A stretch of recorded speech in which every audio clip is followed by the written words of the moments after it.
ನನ್ನ ಪ್ರತಿಕ್ರಿಯೆ ಏನು ಅಂತ ಕೇಳಿದರೆ, ನಾನು ಆಗ ಯಾಕೆ ಮೌನವ್ರತ ಆಚರಿಸಿದೆ ಅಂತ ಕೇಳಿದರೆ, ನನಗೆ ಮಾತಾಡಲಿಕ್ಕೆ ಗೊತ್ತಿಲ್ಲದಲ್ಲ. ಯಾಕಂದರೆ ಒಂದು ಕಂಬಳ ಮಾಡಬೇಕಾದ್ರೆ ಎಷ್ಟು ಕಷ್ಟ ಇದೆ ಅಂತೇಳಿ ನನಗೊಂದು 55 ವರ್ಷದಿಂದ ಕಂಬಳದಲ್ಲಿ ಕ್ಷೇತ್ರದಲ್ಲಿದ್ದೆ. ನಾನು ಕಂಬಳ ಹಾಳಾಗ್ತದೆ ನಾನು ಮಾತಾಡಿದರೆ ಅನ್ನೋ ಉದ್ದೇಶದಿಂದ ನಾನು ಅತ್ಯಂತ ತಾಳ್ಮೆ ವಹಿಸಿಕೊಂಡು ಬಂದೆ. ಬ್ರಿಜೇಶ್ ಚೌಟ್ರ ಕಂಬಳ 8 ವರ್ಷದಿಂದ ಸುಧಾರಿಸಿಕೊಂಡು ಬಂದಿದ್ದೆ ನಾನು. ಈ ವರ್ಷವೂ ಕೂಡ ನನಗೆ ಬಾರಿ ತುರ್ತು ಕೆಲಸಗಳಿದ್ದರೂ ಕೂಡ ರಾತ್ರಿ 8 ಗಂಟೆಗೆ ಬಂದಿದ್ದೆ. ಮರುದಿವಸ ನನಗೆ ಸಾಹಿತ್ಯ ಸಮ್ಮೇಳನದ ನಾನು ಅಧ್ಯಕ್ಷನಾಗಿರೋದ್ರಿಂದ ಅಲ್ಲಿ ಕಾರ್ಯಕ್ರಮ ಇತ್ತು. ಆಮೇಲೆ ಮುಲ್ಕಿ ಕಂಬಳಕ್ಕೆ ಹೋಗಲಿಕ್ಕಿತ್ತು. ನಾನು ಆಗ ಕೇಳಿದೆ, ನಾವು ಯಾವಾಗಲೂ ಸಾಮಾನ್ಯವಾಗಿ ಕಂಬಳದ ಚೌಕಟ್ಟು ಬಿಟ್ಟು ಮಾತಾಡೋದಿಲ್ಲ. ನಾನು ಆ ಕಡೆಯಲ್ಲಿ ಏನಾದರೂ ಕೋಣಗಳು ಬಿಡಲಿಕ್ಕಿದ್ದರೆ ಹೇಳಿ, ನಿಲ್ಲಿಸ್ತೇವೆ ನಾವು ಅಂತ ಆಗಲೂ ಕೂಡ ಹೇಳಿದೆ. ಅಷ್ಟೊತ್ತಿಗೆ ಸ್ವಲ್ಪ ದರ್ಪದ ಸ್ವರದಲ್ಲಿ ಸ್ವಲ್ಪ ಇದರಲ್ಲಿ ಮೈಕ್ ಬಂದ್ ಮಗ್ದಿಲ್ಲ ಅಂತೇನೋ ಬಂತು. ನಾನು ಬಂದ್ ಮಾಡಿಟ್ಟೆ. ಆಮೇಲೆ ಕೇಳಿದೆ, ಯಾರು ಮಾತಾಡೋದು ಅಂತ. ಯಾನಿ ಅಂತೇಳಿ ಅವ್ರ ಹೆಸರು ಹೇಳಿದರು. ನನಗೆ ಆಗ ಸ್ವಲ್ಪ ನೋವಾಯಿತು, ಮನಸ್ಸಿಗೆ ಬೇಸರ ಆಯಿತು. ಆದರೆ ಇದು ನನಗೆ ಹೊಸತಲ್ಲ, ಇಂಥದ್ದೆಲ್ಲ ಇನ್ಸಿಡೆಂಟ್ಸ್ಗಳು ನಡೆಯುವುದು. ನನ್ನನ್ನು ಶಾರ್ಪ್ ಶೂಟರ್ಸ್ ತೆಗಿತೇವೆ ಹಾಗೆ ಹೀಗೆ ಅಂತ ಹೇಳಿದವರು ಎಲ್ಲ ಇದ್ದಾರೆ. ನಾನು ಅಲ್ಲಿಂದ ಬಹಳ ತಾಳ್ಮೆ ವಹಿಸಿದೆ. ಅದಕ್ಕಿಂತ ಮುಂಚೆ ನಾನು ಹೋದಾಗ ಕಂಬಳಕ್ಕೆ ಮುಚ್ಚೂರು ಕಲ್ಕಡೆ ಬಂದು ನನಗೆ ಸ್ವಲ್ಪ ರ್ಯಾಶ್ ಮಾತಾಡಿ ಏಕವಚನದಲ್ಲಿ ಮಾತಾಡಿ ಎಲ್ಲ ಹೋಗಿದ್ದೆ. ಇವತ್ತು ನೀನು ಕಮಿಟಿಯ ಬಗ್ಗೆ ಮಾತಾಡಿದ್ದೆಲ್ಲ ಭಾಳ, ಅಂದರೆ ಅದರ ಹಿಂದಿನ ಕಂಬಳ ಒಕ್ಕಾಡಿಗೋಳಿ ಕಂಬಳವನ್ನು ನಿಲ್ಲಿಸಲಿಕ್ಕೆ ಈ ಕಮಿಟಿಯವರು ಕೋರ್ಟಿಗೆ ಹೋಗಿದ್ದರು. ಕೋರ್ಟಿನಲ್ಲಿ ಚೀಮಾರಿ ಕಳಿಸಿದರು. ಆಮೇಲೆ ಆ ಕಂಬಳವನ್ನು ಪ್ರಶಸ್ತಿ ಪ್ರದಾನ ಸಮಾರಂಭಕ್ಕೆ ಸೇರಿಸಬಾರದು ಅಂತೇಳಿ ಅಧ್ಯಕ್ಷರು ಅದರ ಬಗ್ಗೆ ಸಾಕಷ್ಟು ಪ್ರಯತ್ನ ಮಾಡಿದರು. ಅದು ಆಗಲಿಲ್ಲ. ನಾನು ಒಕ್ಕಾಡಿಗೋಡಿ ಕಂಬಳದ ಒಂದು ಘನತೆ ಗೌರವ ಹೇಳುವಾಗ ಯಾರ ಹೆಸರು ಹೇಳಲಿಲ್ಲ. ಆದರೂ ಕೂಡ ಈ ಜಾಗದ ಸತ್ಯ ಜನರ ಪ್ರಯತ್ನದಿಂದಾಗಿ ಇದು ನಡೀತಾ ಇದೆ. ಒಬ್ಬರು ಗಿಡ್ಡ ಆದದ್ದಕ್ಕೆ ತೋಟದಲ್ಲಿ ಜಾಗ ಕೊಟ್ಟು ಕರೆ ಊಟ ಮಾಡಲಿಕ್ಕೆ ಕೊಟ್ಟರು. ಇದು ಹೇಳಿದ್ದಾಗಲಿಲ್ಲ. ಬಂದು ನಾನು ಮೈಕ್ ಹಿಡಿದು ಕೂತ್ಕೊಂಡು ಶಬ್ದ ಆಗುವಾಗಲೇ, ಅದಕ್ಕಿಂತ ಮುಂಚೆ ನನಗೆ ಗೊತ್ತಾದ್ದು ಮುಲ್ಕಿಯಲ್ಲಿ ಕಡಂಬೆ ಬತ್ತನ್ನ ಮೈಕ್ ಬರಬಲ್ಲಿ ಇಂಥ ಮುಚ್ಚೂರು ಕಲ್ಕಡೆದಿತ್ತಂತೆ. ಕಂಬಳ ಬ್ರಿಜೇಶ್ ಚೌಟ್ರದ್ದು. ನನಗೆ ಹೇಳಿದ್ದು ಬ್ರಿಜೇಶ್ ಚೌಟ್ರು ಬರಲಿಕ್ಕೆ. 8 ವರ್ಷ ಇದ್ದು ಹೋದದ್ದು ನಾನು ಅವರಿಗೋಸ್ಕರ, ಮತ್ತು ಕಂಬಳಕ್ಕೋಸ್ಕರ ಹೋದದ್ದು. ನಾನು ಹೇಳಿದೆ ಅವನಿಗೆ, ಏನು ಮಾತಾಡಬೇಕು ಹೇಗೆ ಮಾತಾಡಬೇಕು ಅಂತ ನಿನ್ನ ಹತ್ರ ಕೇಳಿ ನಾನು ಕಲಿಬೇಕಾಗಿಲ್ಲಪ್ಪ ಅಂತ. ಆದರೂ ಭಾರಿ ರಾಷ್ಟ್ರ ಮಾತಾಡಿ ಇಡೀ ಪಾತಿರ್ತುಕ ನಿನ್ನ ಐತಂದ ಅಂತ ಹೇಳಿದ. ಆಮೇಲೆ ಅರುಣ್ ಶೆಟ್ಟಿಗೂ ನನಗೆ ಏನೂ ವೈಮನಸ್ಸಿಲ್ಲ. ನಾವು ಅತ್ಯಂತ ಆತ್ಮೀಯರಾಗಿದ್ದೇವೆ, ಈಗಲೂ ಇದ್ದೇವೆ, ಹಿಂದೆಯೂ ಇದ್ದೆವು. ಆದರೆ ಈ ಮನುಷ್ಯ ಹೋಗಿ ಆ ಧೈರ್ಯದಲ್ಲಿ ಹಿಂದಿನಿಂದ ಕೂತು ಇಷ್ಟೆಲ್ಲ ಆಗಿ ಆ ನಂತರ ನನಗೆ ಮತ್ತೆ ಬೇಸರವಾದದ್ದು ಎಲ್ಲಿ ಅಂತ ಕೇಳಿದರೆ, ಇಷ್ಟೇ ಮಾತಾಡಿದ್ದಕ್ಕೆ ಮಂಗಳೂರಿನ ಕಂಬಳದಲ್ಲಿ ನಾಚಿಕೆಗಟ್ಟ ಕಡಂಬ ಅಂತ ವೈರಲ್ ಮಾಡಿದ. ಈಗ ಅದೇ ಸಮಸ್ಯೆ ಬಂದು ನಿಂತದ್ದು. ಈಗ ಇಡೀ 2 ಜಿಲ್ಲೆಯಲ್ಲಿ ಎಲ್ಲರೂ ಕೂಡ ಉಂಟು, ನನ್ನ ಕೈಯಲ್ಲಿ ಇಲ್ಲ. ಯಾವುದು ಇದನ್ನು ಮೀಡಿಯಾದವರು ಗಮನಿಸಿದರು. ಎಲ್ಲರೂ ಮನೆ ಬಾಗಿಲಿಗೆ ಬಂದರು, ಕೇಳಿದರು. ನಾನು ಏನು ಉತ್ತರ ಕೊಟ್ಟೆ ಅಂದರೆ, ನಾನು ತಾಳ್ಮೆ ವಹಿಸಿದ್ದೇನೆ. ನಾನು ಯಾರಿಗೂ ಒಬ್ಬರಿಗೂ ಫೋನ್ ಮಾಡಿ ಹೇಳಿಲ್ಲ ಈ ಬಗ್ಗೆ.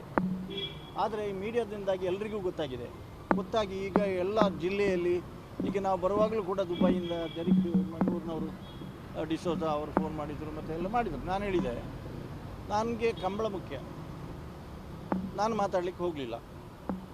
ಆದರೆ ಚೌಟ್ರು ಇದರ ಬಗ್ಗೆ ಅವರ ಕಂಬಳ ಆದದ್ದರಿಂದ ಒಂದು ಸ್ಟೇಟ್ಮೆಂಟ್ ಕೊಡಬೇಕಿತ್ತು. ಅವರಿಗೆ ಕೇಳಿದಾಗ ಅವರು ಅದನ್ನು ಸ್ವಲ್ಪ ಹಗುರವಾಗಿ ತಗೊಂಡಾಗ ಕಾಣ್ತದೆ. ನನಗೆ ಸಂಬಂಧ ಹಾಗೆ ಹೀಗೆ ಅಂತೆಲ್ಲ ಗೊತ್ತಿಲ್ಲ ನನಗೆ. ಮತ್ತು ನನಗೆ ಫೋನ್ ಮಾಡಿದರು. ನಾನು ಹೇಳಿದೆ, ನಾನು ಬಂದು ನಿಮ್ಮ ಕಂಬಳಕ್ಕೆ, ನಿಮ್ಮ ಕಂಬಳದಲ್ಲಿ ನಡೆದಂಥ ಇನ್ಸಿಡೆಂಟ್, ನೀವು ಒಂದು ಸ್ಟೇಟ್ಮೆಂಟ್ ಕೊಡಿ, ಹಾಗೆಲ್ಲ ಸರಿ ಆಗ್ತದೆ ಅಂತ ಹೇಳಿದೆ ನಾನು. ಈಗ ಏನಾಗಿದೆ, 2 ಜಿಲ್ಲೆಯಿಂದ ಜನ ಎದ್ದಿದ್ದಾರೆ, ಯುವಕರು ಎದ್ದಿದ್ದಾರೆ. ನಾಳೆ ದಿವಸ ನನಗೆ ತಿಳಿದ ಹಾಗೆ ಮೂಡುಬಿದಿರೆಯ ಸಮಾಜ ಮಂದಿರದಲ್ಲಿ 3:30 ಗಂಟೆಗೆ ಅಭಿಮಾನಿ ಬಳಗ ಅಂತ ದೊಡ್ಡ ಒಂದು ಮೀಟಿಂಗ್ ಹಾಕ್ಕೊಂಡಿದ್ದಾರೆ. ನಾನು ಹೋಗುವುದಿಲ್ಲ.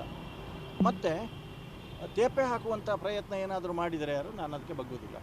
ಈಗ ಅಧ್ಯಕ್ಷರು ಹೇಳ್ತಾರೆ, ಕುಳಿತು ಮಾತಾಡಿ ಸರಿ ಮಾಡ್ತಾರೆ. ಅಧ್ಯಕ್ಷರು ಈಗ ಇವರು ಅಧ್ಯಕ್ಷರಾದ ನಂತರವೇ ಈ ಸಮಸ್ಯೆ ಎಲ್ಲ ಪ್ರಾರಂಭ ಆದದ್ದು ಕಂಬಳದಲ್ಲಿ.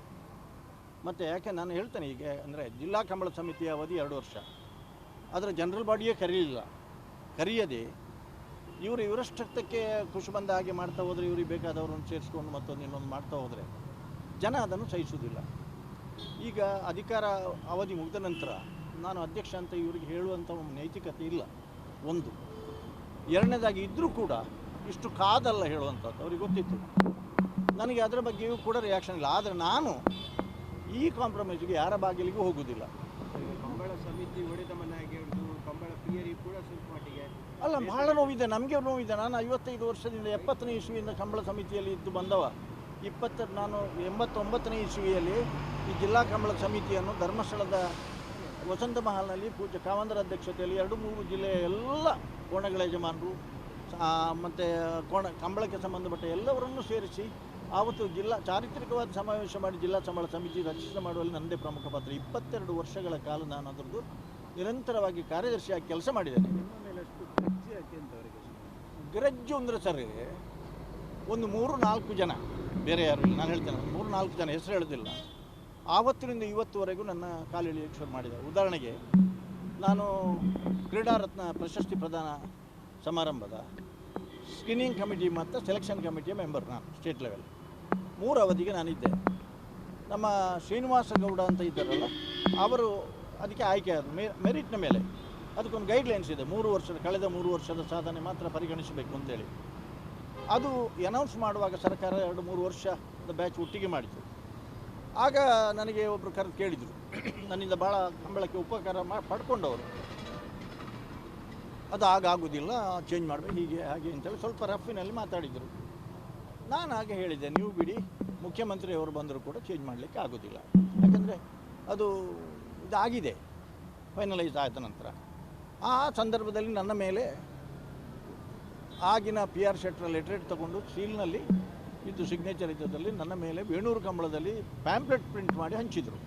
ಯಾಕಂದರೆ ಅವರ ಮಾತು ಬಗ್ಲಿಲ್ಲ ನಾನು ಅಂತ. ವಿಷಯ ಇಷ್ಟೇ, ನನಗೆ ಸರ್ 55 ವರ್ಷದಲ್ಲಿ ನಾನು ಕೊಚ್ಚಿಕೊಳ್ಳುವುದಲ್ಲ, ನನಗೆ ಕವರ್ ತಗೊಂಡು ಅಭ್ಯಾಸ ಇಲ್ಲ.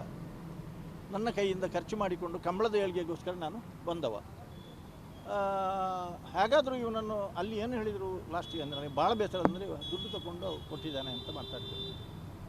ನಾನೇನು ಮಾತಾಡಲಿಲ್ಲ, ಅದರ ಬಗ್ಗೆ ಹೋಗಲಿಲ್ಲ. ಅದಾಗಲಿಲ್ಲ. ನನ್ನ ಮನೆಗೆ ಒಂದು ಹಂತದಲ್ಲಿ ಒಬ್ಬ ಕೋಣ ಬಿಡುವವ, ಅವನ ಬಗ್ಗೆ ದೂರು ಬಂತು.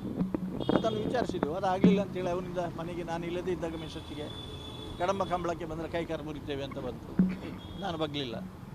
ಆಮೇಲೆ ಸ್ವಲ್ಪ ಸಮಯದಲ್ಲಿ ನಾನು ಮೀಟಿಂಗ್ನಲ್ಲಿ ಜನರಲ್ ಬಾಡಿ ಇರುವಾಗ ಮನೆಗೆ ಒಬ್ಬ ಮುಸುಕುದಾರಿಯಾಗಿ ಬಂದು ಮೋಟರ್ ಸೈಕಲ್ನಲ್ಲಿ ಮನೆಗೆ ಮಿಸ್ಸಸ್ ಹತ್ರ ಲೆಟ್ರ್ ಕೊಟ್ಟು ಹೋದರು. ಏನಂದರೆ, ಬಾಂಬೆಯಿಂದ ಶಾರ್ಪ್ ಶೂಟರ್ಸ್ ಬಂದಿದ್ದಾರೆ, ಕಂಬಳಕ್ಕೆ ಅವ ಬಂದರೆ ಯಾವುದಾದ್ರು ಮೀಟಿಂಗಿಗೆ ಅಥವಾ ಯಾವುದಕ್ಕಾದ್ರೂ ಬಂದರೆ ಅವರನ್ನು ಶೂಟ್ ಮಾಡಿ ತೆಗಿತೇವೆ, ನಿನ್ನ ಮಾಂಗಲ್ಯ ಹೋಗ್ತದೆ ಅಂತ ಲೆಟ್ರ್ ಕೊಟ್ಟು ಹೋದಾಗಲೂ ಕೂಡ ನಾನು ಬಗ್ಲಿಲ್ಲ. ಆದರೆ ಭಾಳ ದುರಂತ ಏನು ಅಂತ ಕೇಳಿದರೆ, ಆ ಕಾಗದವನ್ನು ಪ್ರಿಂಟೌಟ್ ಮಾಡಿಸಿ ನಮ್ಮ ಕಂಬಳದ ಸೋಕಾಲ್ಡ್ ಲೀಡರ್ಸ್ ಅಂತ ಯಾರಿದ್ದಾರೆ ಅವರಿಗೆಲ್ಲರಿಗೂ ಕಳಿಸಿದೆ. ಯಾರು ಕೂಡ ಯಾವುದೇ ರಿಯಾಕ್ಷನ್ ಕೊಡಲಿಲ್ಲ ಅದರ ಬಗ್ಗೆ. ನಾನೇನು ಪಶ್ಚಾತ್ತಾಪ ಮಾಡಲಿಲ್ಲ, ಯಾಕೆಂದರೆ